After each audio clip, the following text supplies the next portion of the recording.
You're watching the Team Nerd Tech Show with your hosts, Tim Gillen and Ruthie Kierlin.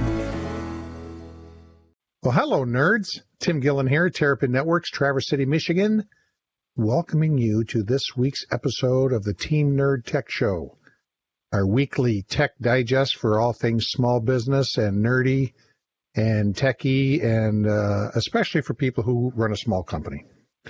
And right now we're in the coronavirus editions. We're up into something around week 4 of the coronavirus edition here. You might have noticed if you're a regular listener that we had a replay a couple of weeks ago. That's because Ruthie, our co-host, who I'll introduce in just a second, was sick with the COVID-19. And then last week in episode 57, we had an interesting discussion with her telling us about her experience as a COVID-19 patient and hydroxychloroquine and how she got through it, and the Z-Pak and zinc and all that stuff, and how well that worked.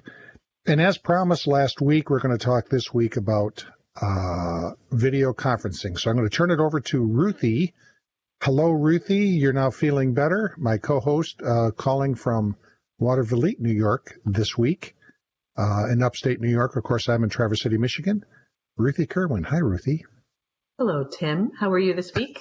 Fine, thank you. Fine. Good. You feeling safe and healthy? That's good. I'm feeling terrific. Yeah. You're still feeling well? You're still feeling well? I am. If you're watching this on our YouTube channel, you can see behind me, I'm still in the same bedroom that I was recording from last week. We're still quarantining, living out this lockdown with friends a little bit north of Albany. We're about not quite 15 miles north of Albany. We've been here for a month now. Wow. Very weird still not being in New York City, but also New York City itself is quite weird right now. So, yeah. Some conflicting tough feelings. Time. Although they're on the backside of it, too, it looks like, right? They are. Cuomo recently said, if you're following along at home, Cuomo said just a couple of days ago, he believes that the worst is over. So now we can start, as far as he's concerned, looking towards reopening and everything. So that's very good Fantastic. news. Yes, that's great news. So, but I am still feeling better, and I am ready to talk about video conferencing things because I've had a lot of questions from my friends, other small business owners that I know, everybody who has transitioned to dealing with video conferencing and all of the memes and the jokes and the issues and the questions and the privacy concerns and everything that everyone has kind of been thrust into, which kind of makes me laugh in a way because we've been doing this video conferencing for well over a year now, recording this entire show through Zoom, and we've done through other avenues, Slack. We've tried tons of different video conferencing modes, and so seeing everybody else kind of jumping into the fray for the first time has almost a little bit amusing because I want to be like, it's okay. I know that there's a learning curve, but it works out. So I'm excited to kind of go through all the different options with you today that people can have for video conferencing. There's more than just Zoom and Google Hangouts. So I'd like to. There sure is. And we've had a lot of requests about this. Mm-hmm. A lot of people have asked me. We've gotten some messages into us about the privacy issues and which ones are good ones, and do I use the free one or do I pay for it? Exactly. All these different ideas. So we thought we'd talk about a few of these. Ruthie, you want to list which ones we're going to talk about? We've got a list here someplace.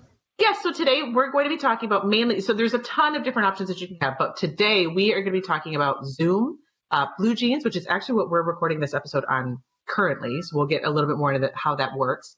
Whereby, Microsoft Teams, and Google Chat, and all the other iterations and names that Google Chat has gone by. And there's a few others that we'll kind of maybe mention if we have the time, but this short list is pretty much what we're going to talk about today. Yeah, that's the pretty big group. Sure is.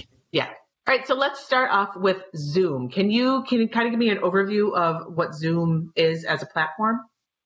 Well, Zoom has become very popular, and it's almost become a verb now. People used to say, I'll Skype you. Now they say, I'll Zoom you. And it's amazing how they took over like they did from Skype, which was almost a de facto video chat standard for a long time.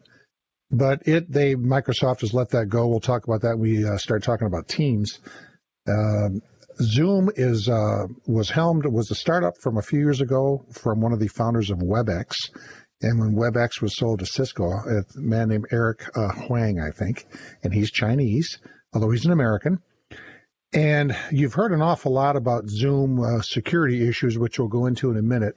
and there's privacy issues too. And keep in mind, security and privacy are two different things. Security is when you lock your front door. Privacy is when you close your front drapes. So you can have one and not the other. That's a good analogy. Okay. Yeah, you can keep your drapes closed and the doors unlocked doesn't do you much good, and vice versa. So anyway, Zoom has a free version, which a lot of people are using.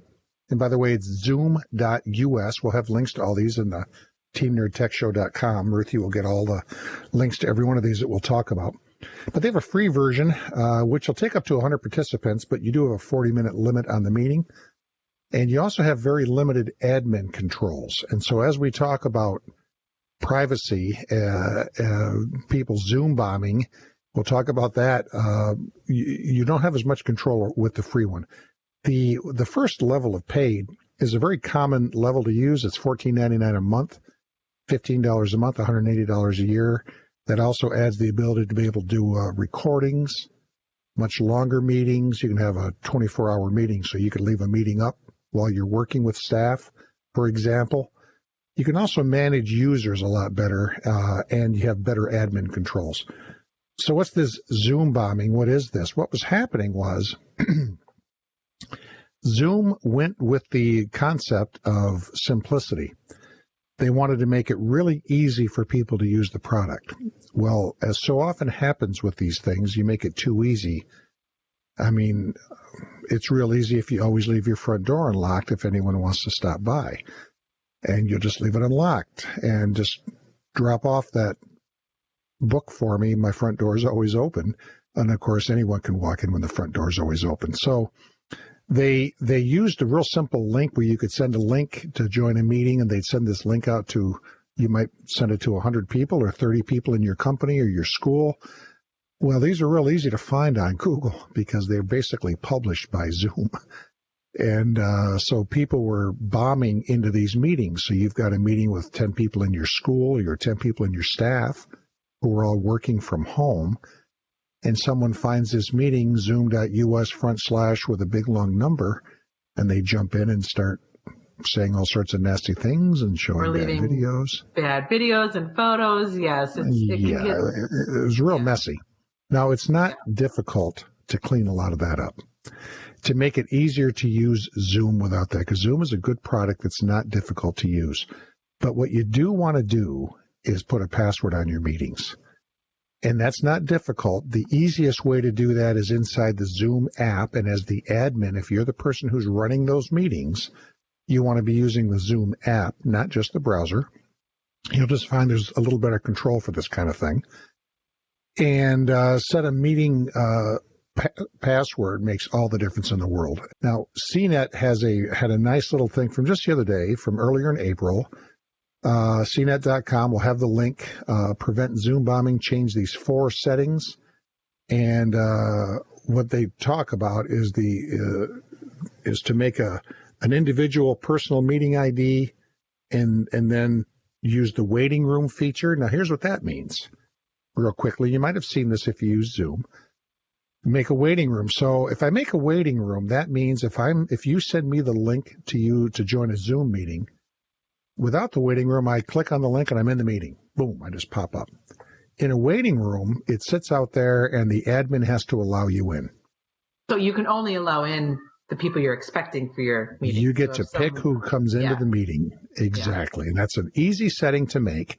You just, and it's now they have changed, they being Zoom, because they've been knocked around so bad with all these security and privacy issues. They have made both passwords and waiting rooms default. They were not default before. Makes all the difference in the world. Those are by far the 2 most important ones. So Zoom is a good product. It's not difficult to use, and you'll like it. You can have a lot of people in it. Now you start getting a whole pile of them. You can't see everybody anyway. It didn't mean much. But it's actually a really good way to handle a meeting with staff who's working remotely. But Zoom made some real mistakes, and what I don't like about what they've done is every one of these they've cleaned up as they've gotten banged on it. They just didn't do it on their own. Yeah, it turns out they waited for people to get irritated at them for a specific misfeature that they had, and then they were like, "Oh, sorry," and they cleaned it up. Right, which is really not really very good. And A lot of their stuff, especially if you were recording, most video would route through servers in China. A third of Zoom's company is located in China. A third of their employee count. A big part of their server farm is located in China. The other part is located on the west coast of the U.S. So stuff was routing through China, and as we all know, if it routes through China, China's looking at it. That's how they operate. If it's moving through China, then you don't really, it's almost as if once it routes through China, you lose that part of the routing and then it comes back. Oh, totally. States. And they can look at it if they want to. Now, you might say, what do I care if they look at my staff meeting on 9 o'clock Monday morning? But in general, that's not a good thing. Oh. And of course, China said, well, of course, we're not doing that. And Zoom said, well, of course they weren't doing that. But we all know that legally and infrastructure-wise, that's how it works. So then, of course, Zoom, like we just said, we're sorry, we'll fix all that. So they were slow to fixing all this, and it led a lot of us to go out and look at some other options. And we did. We have a couple more to talk about. So Zoom, I've been using both. I've been teaching cooking classes from it. I have been meeting up with friends and having happy hours. We've been having our kids do play dates together. I've been using it with you work-wise and with other people work-wise. And messing around with stupid backgrounds is one of my favorite things to do. Where you put up the cool space one, or there was a circus one. People can make their own Zoom background. So I saw a guy who made an animated Zoom background of himself interrupting his own meeting. So while he was the background is actually a video playing of him walking in and going, "Oh, sorry," and turning around and walking back out. So he pretended like. Yeah, so people are getting real creative in quarantine. I suppose we could have a second conversation about this is what your staff is doing when they're working at home. Yeah, exactly. That could be another episode. Issue. Yeah, but let's get into blue jeans now. So talk to me about blue jeans, which is, like I said earlier, what we're recording the show on today. Yeah, we've been using blue jeans for a while here. I like it a lot. It's a real corporate one, and has been used that way, and actually allowed some lesser cost stuff in the last several months, just before some of this came out. So the timing wasn't all bad. They have a standard plan, which is $9.99 a month, so $10 a month. You can have up to 50 participants. It's got good privacy, good security. I do recommend it. I like it. I like the way the recording works. The recording works real well. Now, a lot of people don't care about recording. They're just doing staff meetings. I understand that. Ruth and I record these so that we can prepare the Team Nerd Tech Show. And that's the only thing that we ever record. But sometimes you might want to record a how-to, or you might want to record a training session that you do with some of your staff and then save it for people to see later. Or if there's a staff meeting and someone can't attend, being able to record a meeting is actually quite handy. Again, Zoom does that too. With that paid plan, it does that. So anyway, Blue Jeans, and it's bluejeans.com, kind of a dopey name, although I suppose no more. Yeah, I don't get it. I'd love to know the background on that. Yeah, name. I'm not sure what it is. Maybe it's not dopey. I shouldn't say that, but I don't have any idea what the background is of that. I'm not sure where that ties into enterprise video conferencing. I mean, Zoom, at least, I guess, fast communication, maybe. I don't know. Although Skype is just a word that somebody made up. So, yeah, using the sky. But anyway, we like Blue Jeans a lot. We'll have a link out there to that. It's easy to use, good performance, good support, which you don't always. Sometimes Zoom went from somewhere around just well under 50 million users a day into 10 million uses a day, which was pretty big for them, suddenly up to 200 million.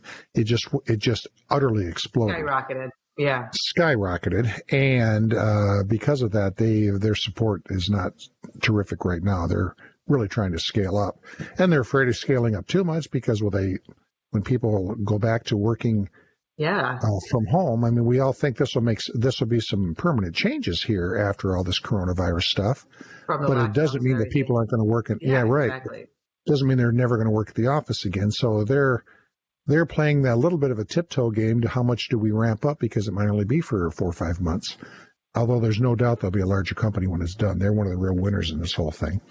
So anyway, we like Blue Jeans. That's a really good one. So Blue Jeans does not have a free user tier, and they only give a 7-day trial for the standard plan, which is that $10 a month plan, which is kind of lame, 7 days, but it'll give you a chance just to set up one real quick and see if you like it. And if you do, you pay the $120, because the $9.99 a month is based on buying it for a year. Recommended. We like it. We do, yes. And another one that we've been using, that we've tried in the past and used and enjoyed, was Whereby. Can you tell me a little bit about Whereby? Yeah, Whereby is an interesting option. In my opinion, not quite ready for prime time. And so because they're out of Norway, most of their customers are in the European Union, which means they have to abide by the GDPR settings, should say GDPR protocols, which are very high on privacy and security. So it's a very secure way to go, and it's not particularly expensive. It's, again, $10 a month for the paid version. They have a very good free version, which is one room. They call them rooms. You can have up to 4 participants, and that's free. Now, it uses more of a peer-to-peer for these smaller connections, so it doesn't go through any of their servers. It has a nice level of encryption. I like all that. You can have, when you do the $10 a month plan, you can have up to 4 rooms and up to 10 participants. That's all. You got to pay about $60 a month to get more than that. So if you have a larger organization that you might want to be able to combine it, it's not much good for that. It's real easy to use. It gives you a easy-to-use URL, whereby.com/your company name, to use as a link. You can easily control who comes and goes into your meetings. All that kind of stuff is terrific. The performance is not real good. And we tried some screen sharing and that kind of thing, which can be really handy with these. When you're talking to staff, for example, you share your screen so you all can be looking at the main app that you all use, or the web browser app, and be updating things in real time with everyone seeing your screen. Yeah, it didn't work real well. Wasn't real impressed, and the recording is not as good either. That was kind of a little difficult to work with. And by the way, it's an extra $5 a month to do any recordings. So if you've just if it's just small, you do a lot of 1-to-1, 1-to-2, up to 3. I like it. It's an easy one to use, real simple, just not real great performance. Ruthie will remember we tried doing some testing with it. We had the one of the mobile apps running on. She was on Android. I'm on my iPhone, and man, it was not real good, was it? It was real choppy. Yeah. It was real choppy. Yeah, we had strong connections, which is and a shame because the app itself is laid out beautifully. It doesn't work. It's a very intuitive app. The whole programming is very intuitive, but the meeting itself is not as good as you would hope. Exactly. It would be. So. Yeah, I was really high on it. Really thought it was nifty till I really started using it. Then, it's just not as good. Let's talk about Microsoft Teams. And I know that this is a very popular one. I know it's the only, I think Teams is the only meeting software that the military can use and a lot of schools are using because it is the most secure, isn't it? Yeah, they've done a nice job with that. They run it through all their Azure servers, all the Microsoft servers, and they've done a very nice job with that. They're really behind the curve with it from a standpoint of ease of use. It's hard to use if you don't have a Office 365, which is now becoming Microsoft 365. But if you don't have an account for that, it can be kind of clunky to use.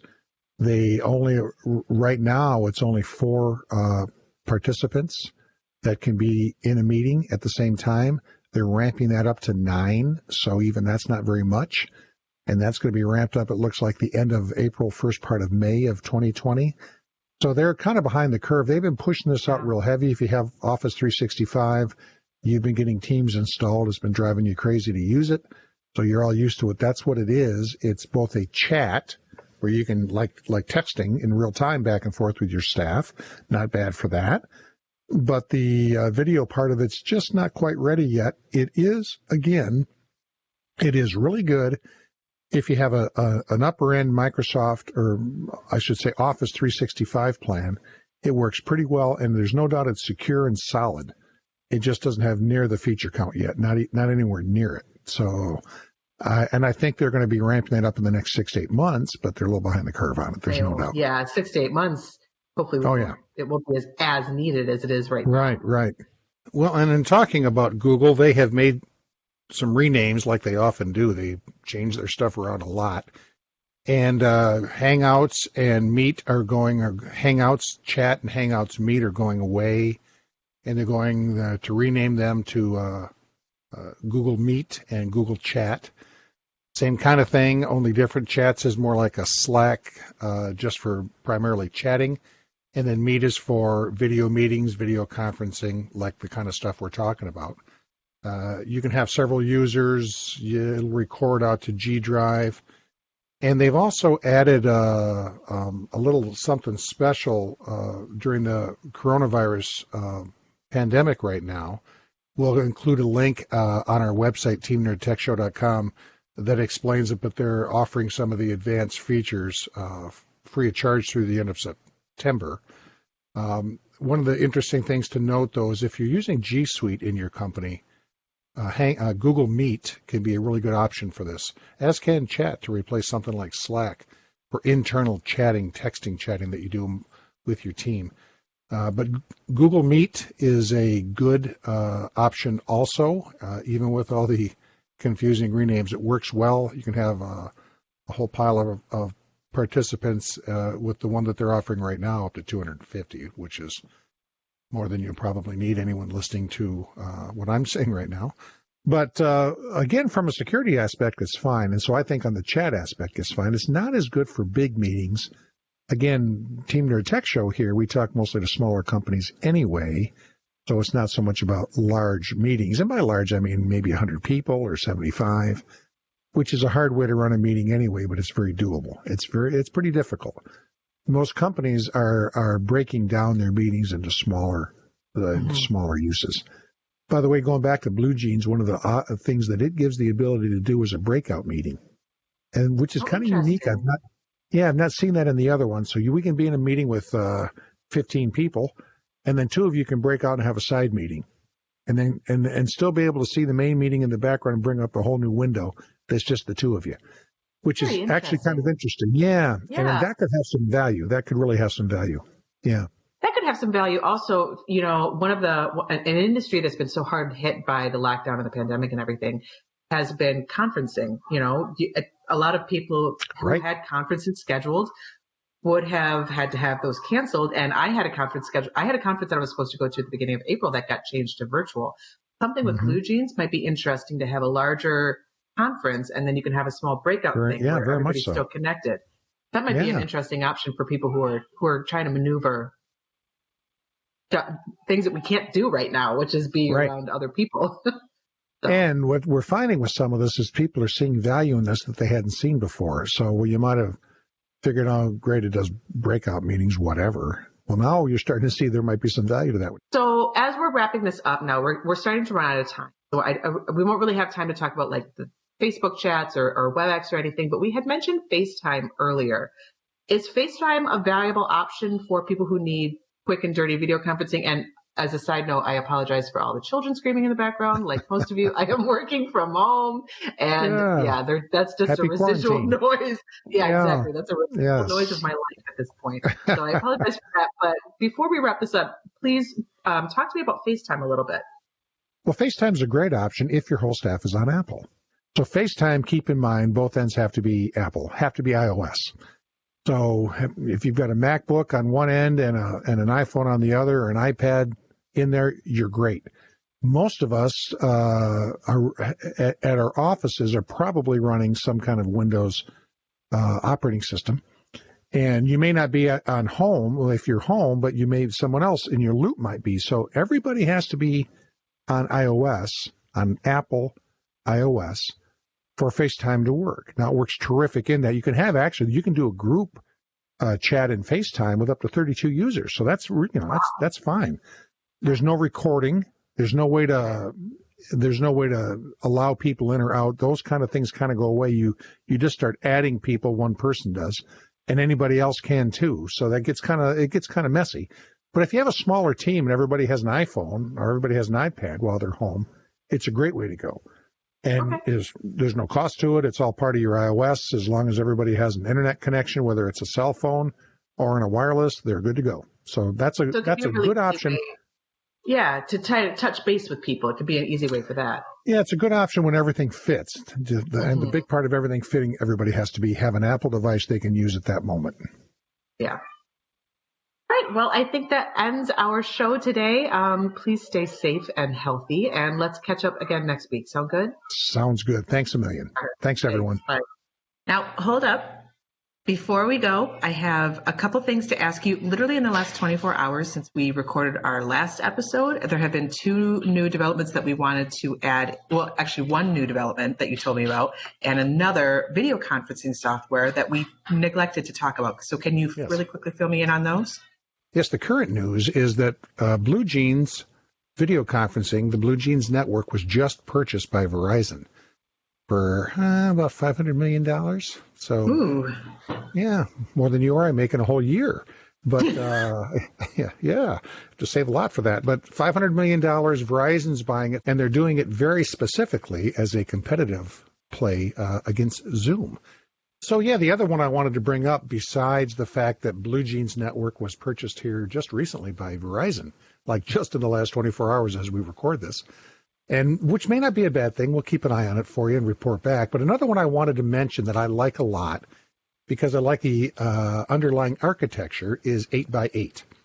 And 8x8, that's the number 8x, the number 8. It's a VoIP service that you can purchase for doing voice over IP phones, but they've had this video conferencing available, and they do it through Jitsi, Jitsi, which is an open source app for doing video conferencing. Very secure, very private.